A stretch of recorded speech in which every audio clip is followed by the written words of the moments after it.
Hey guys, welcome back to Airsoftology Mondays, the show that answers your questions, helps you out in a pinch, and also takes you to the entire opposite side of the country to do a video. I'm your host, Jonathan Higgs, and with me is... I'm Ross from Airsoft Megastore. There you go. That is his official last name, by the way. If you guys are wondering, it is Ross, and the last is from Airsoft Megastore. But I'm not going to share my social, so you can't. Really? Do that. Yeah. I thought we talked about that. Really? I still have to file my taxes. You can't steal all my money. Okay, fine. All right. Anyway, guys, welcome back. And if you guys have noticed, this is a very unconventional Monday show because we're actually out here in SoCal. I'm at Airsoft Megastore. I'm in their studio. And what's even better is I don't have to set up my camera to shoot this. They have a team doing it, which is great. But I wanted to bring Mondays here because, sometimes it may get a little boring listening to me talk about everything. So I wanted to get a second opinion. I'm very boring as well, so you're in for a boring show. Plus, nothing's better than the craziest combination of pistols possible here. Luger, Modern Suppressor. What do you guys think? Comment below. I want to know. Would you run this straight up? Because it's threaded. It's gas blowback. I'm rocking it, man. I think this is it. Then the next question is, if you would run this gun, where would you put it? Are you going to run a horizontal holster on your plate carrier, or are you going to run it on your belt? I say sling. So anyway, enough about us being total idiots. Let's just jump right on into your questions. Alien Gray writes, Dear John, I was just wondering if the material used to make inner barrels really matters, like brass versus stainless steel. Prometheus makes them in both metals, so would I be better off getting a brass inner? Thanks. Okay, so there is a couple choices. You do have brass, you have stainless, and then you also have aluminum. So you have three different options really when it comes to inner barrels. I've had a lot of experience with all of them, and I think when it comes down to it, when you're looking at materials, I think one of my best barrels, believe it or not, is brass, but I'm gonna probably say no to brass. The only thing I would say is it really depends on the weight of your barrel. If you have too light of a barrel, you can have extra vibration in the barrel, which can mess with your accuracy and consistency at range. But I wouldn't necessarily know the difference between the two materials down to like a science of which one might affect your shot more. Yeah, which one's more dense, has more mass, Right. or whatever. I think aluminum probably is the definite lightest. Right. Aluminum, you're gonna have them anodized. They're gonna be coated, so you're gonna have a coating that's gonna wear off. I think that's the big challenge with an aluminum barrel. So I would probably check that one off the list for a longevity standpoint. Right. They're probably great, but if you're doing a lot of shooting, especially like a saw, definitely no. From a brass standpoint, if you get to a longer barrel, and I covered this topic I think a couple Mondays ago, the way they make inner barrels is they're not just pumped out at 353 millimeters. They're made in really long runs. So brass, being a softer metal, will have a bit of a bend to it. And I think I was answering somebody's question about their barrel, their BB's curving at a distance, even if they've changed top-ups. And so this kind of rolls back around. If you're getting a longer barrel, I would probably look at definitely going stainless steel. In fact, I probably would recommend stainless steel if you have the budget. There is a price premium you're going to pay for that. Right. And that's the big trade-off with the stainless. I've got a Promi barrel. It goes like in one of my main DMR guns. I freaking love it. It's awesome. But in a long barrel, I'd probably say if you're gonna make the upgrade, don't do brass. That said, I've got a really short DB Customs barrel. I don't know if you guys even know who that company is. They've been out of business for a long time. 601. It's amazing, but it's like 309 millimeters. It's short for my little CQB guns. But hope that kind of helps sort out the barrel thing. So if you're going long, get stainless. If you're going shorter, you can probably get away with a good quality brass one. Dave Mo writes, Jonathan, here in Ireland we have a 1 joule limit. How do I pick up cheap guns from America and Taiwan or other countries and make them only 1 joule? Thanks. So yeah, that one, I would say be prepared to do some tech work or focus on the guns that have a quick change spring system. So your Crytacs, the new Classic Armies, what else? I know APS has some, I think. And the other thing is too is that if you're going to do the tech work, you're going to want to make sure that you either have someone who knows what they're doing and you buy the right spring. So I think under a joule, you might want to use like an M100 or an M90 spring. Maybe, yeah, like M100 is 100 meters. I'm drawing a blank on joules. I know you guys will like kill me in the comments. Like, no, Jonathan, 1 joule is 327 feet per second. But yeah, so what you'll do if your gun's shooting over, and I know you said cheap, and I rattle off like some premium brands on my side. If you get a platform that has a quick change spring system, what I would recommend doing is just, since you don't have to crack the mech box at that point, at least you can kind of get to it and get to that spring without having to open the shell, is you can cut coils. So that's another option for you. Coil is around 10 to 15 feet per second, depending on the spring. So if you got a good set of like wire snips or dikes or whatever you want to call them, you can cut a single coil. So you like start at the end, count all the way around 360 degrees, snip it. It should drop you. If the spring looks like it has tighter coils toward one side than the other, you may have to cut a few more. It's called a variable pitch spring.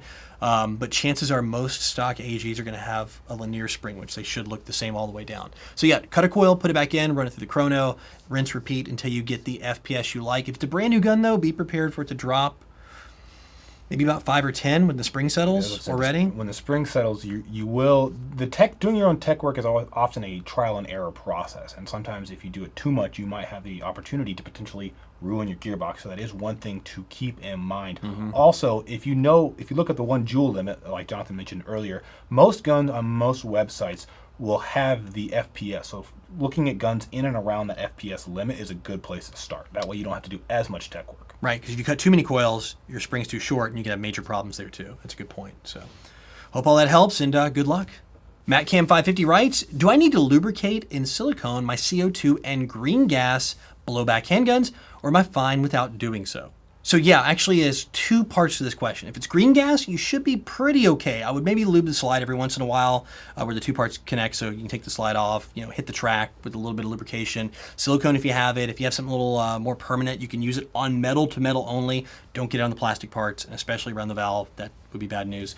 But from a CO2 standpoint, there are not many CO2 cartridges. It's a very dirty gas, to be honest, and dry. And unless you're running the Umarex 12 grams, they actually have lubricant in them, so you'll be okay with those. Or you actually can pick up, I think, ASG makes it's really obscure. It's so cool though, a maintenance 12 gram cartridge that you actually put in the magazine and you use it, I think it says like 4 to 5 every time you use a regular CO2, and it actually lubricates all the internal parts for you. It's kind of like a really neat way to maintain your pistol if you're not comfortable with taking the thing apart. But aside from that, on CO2 guns, yeah, I would definitely say strip it down, clean it, lube it, use a little silicone on the plastic parts.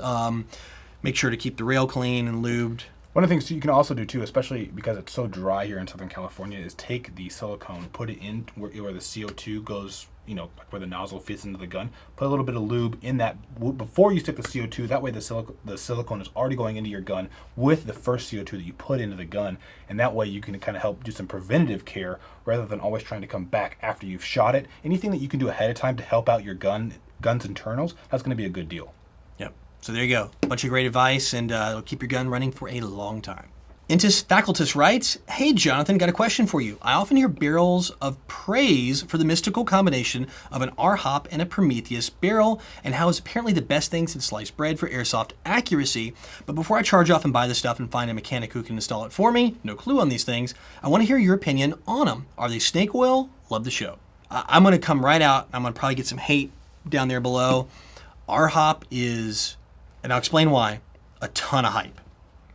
All right, now, before you're like, oh, Jonathan, you're terrible, I can hear the keyboards firing up right now. I mean, they're just like, the keys are tacking away. The reason is, it is definitely not a DIY mod. And I noticed your question, you said, I need to find a tech to install it. And you're definitely going down the right path there. There's a lot of negatives in my book. It requires like machining work sometimes, depending on the barrel. It's not adjustable. Now you're stuck with a certain weight BB. If you're playing a game and your buddy's got to throw a mag at you to keep things going, and you have it set for 3s and they're running 2s and your BBs are going to go to the sky. There's just a lot of reasons in my book not to go to do all that combination of work and craziness when I can just put a really good bucking on a Prometheus or a really good Tightbore barrel and get, and I'll be honest, now I'm going to get some hate for this too, the same results. It's not the best thing since sliced bread, because sliced bread is easy. R-Hop is difficult. Sure, you just like talking, right? Yeah, just See? like talking. There we go. So if you know someone who can put it in for you and you're comfortable with teching and all that kind of stuff, sure, go for it. But if you're not familiar with any of that stuff, buying, like Jonathan said, buying a Tightbore, having a solid bucking, having a one-piece hop-up, all of these things will lead to a better performing gun or a more consistent without all of the work. Yep. And by the way, I cut all my little mess ups out. I'm gonna leave his in though, because that's how I roll. The Bushcraft dude writes, John, been looking for tactical helmets for ages now. I was looking at a fast replica helmet or airframe type helmets, any will do, but they don't do them in my size. I'm a size 64 and the highest they go is 60. My friend let me try a 60 on and it was like trying to put a wedding ring on a basketball. Any advice? So yeah, most of your replica helmets are going to be equivalent to a size medium. So that's going to be a challenge. If you're looking at like the fast bumps, most of those are what you would call like a medium large-ish sizing, and they do come with different size foam inserts. Some of the replicas like Lancer, what do you guys carry here? G-Force, yep. and the kind of like the off-brand, like. Trying to think, there's a bunch of different options out there, but like for example, what they carry, most of them come with one set of pads. So you have one sizing option. I've owned a replica fast, I have had a real fast, and I currently have a Team Windy. But for advice for you for a larger helmet, if you're looking for something bigger, try on a bunch of the different brands. You may want to look at picking up the smaller pads that are made by OpsCore to fit with your replica helmet, because that's going to be your fitment issue right there. Also, if you're doing a fast, I'm going to try to show you on top of my head, you want to move the pads a little farther apart, a bigger gap, depending on how your head shape. I got a big old egg head shape here, so if I move them a little closer to the front and the back, the top two pads, it gives me a little better room. You can also replace the pads. If you're willing to spend some money, you can put GI pads in there. They're Velcro, so you just get the general issue stuff, the real thin ones. Or who else makes some really good pads? I'm trying to think right now. In a second I leave this question, it'll come to me. I bought a set of them, and I forget. But anyway, yeah, there's a lot of good options for pads. If you're looking for a helmet that is a large sized, the only one I can tell you for sure in the airframe are Dragon Red replica airframes. Those are actually sized large, and they are pretty darn big and roomy. Otherwise, I cannot fit an airframe. It's like tiny. I'm with you. It's like wedding ring basketball situation. So I hope those help. I don't think there's a size large fast bump. So as far as I know. But the pads will work. I've got a pretty big noggin, and I can make the medium large, the replicants ones work with the right sets of pads. Nothing is worse than playing Airsoft all day and then having a headache at the end of the day because your helmet was too tight. Yep.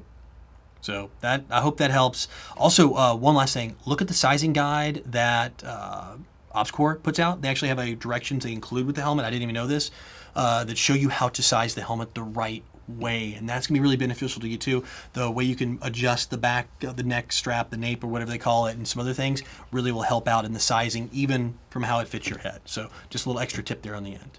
All right, guys, that's it for questions this week, which means it's time for the video recommendation of the week. And oh yeah, it's a double shameless actually. So I'm here at Megastore. Of course, I got to do a video of theirs because otherwise they're actually guards off screen with guns. We just don't fly him back. He's stuck in California forever. What, the guy with the gun? Anyway, so I was that, but I figured what better way than a video I did with these guys. Well, not these guys, but these guys a couple years ago, actually. It's one of their more popular videos, a couple 100,000 views too. Wait, how did a video I end up in and yours get more views than most of my videos? Don't answer that. Anyway, so check it out. It's their loadout video, and I had a lot of fun. In fact, we shot it in this very same room, which is really weird, right here a couple years ago, and it's their loadout video talking about all the different things you can do with different loadouts. There's a contractor, sniper role, and then I think an assaulter. Yeah. So it's myself and Vince in there. I'm not sure if who's in the Wookiee suit. This is really just an episode of The Twilight Zone. It is. Where it's just going to be this constant flashback, flash it's forward. Like Groundhog Day or something. I mean, I don't know. Like, you wake up, it's the same day over and over again. Anyway, I digress. But yeah, I'm in here. That's me right there. It's pretty cool. So if you guys want to see something I did a couple years ago doing a loadout, I know you guys have been asking for my loadout video. So you know what? Put this in your pipe and smoke it, kids. Here's your loadout video. That's right. I finally did it. It was just 2 years ago. Twilight Zone. It is. But that said, I've got a loadout coming for the weekend with these guys. So I might rehash mine on here. I think I'm going to maybe revisit this whole contractor look. I got to stick with it since we are doing the Twilight Zone. So you guys stay tuned. Check this out. Link in the description below if you guys want to see a real loadout video from me that I've always promised you. It's always been out here, believe it or not. And then I will have another one with him. In fact, there'll be 2 loadout videos with you and none on my channel. It's terrible. I'm a horrible person, I know. I promise you, loadout video for Copperhead, it's coming. All right, guys, that's it for this episode of Airsoftology Mondays. Thank you for dealing with the crazy new setup. I feel like so important. This is like you are important. This is like the whole spirit of Mondays was like downplay everything and me in front of the computer. This is like pro, man. Your camera's pimp. Your lights are nice. Serious. What do you guys charge per hour for like this production level? Oh, $1,000. Please watch my videos. Click the ads. We're doing Kanye West's music video next week, and then we'll be doing P. Diddy, and then we're going to be doing a remake of Biggie Smalls. So if you believe that, I've got a system of PTW to sell you for $5. So guys, that's it for this episode of Airsoftology Mondays. I'll see you back next week. But until then, go out, play some Airsoft, have some fun. No matter what you do, call your freaking hits. In Southern California, it is currently very hot and very sunny. Your wife's calling. No, she's not. I can't feel my pants vibrating, so you know Wow, that I'm in a good place. This escalated quickly. Somebody's gonna make that into a GIF. I know it. Done. Cool. Woohoo! I wasn't recording. No!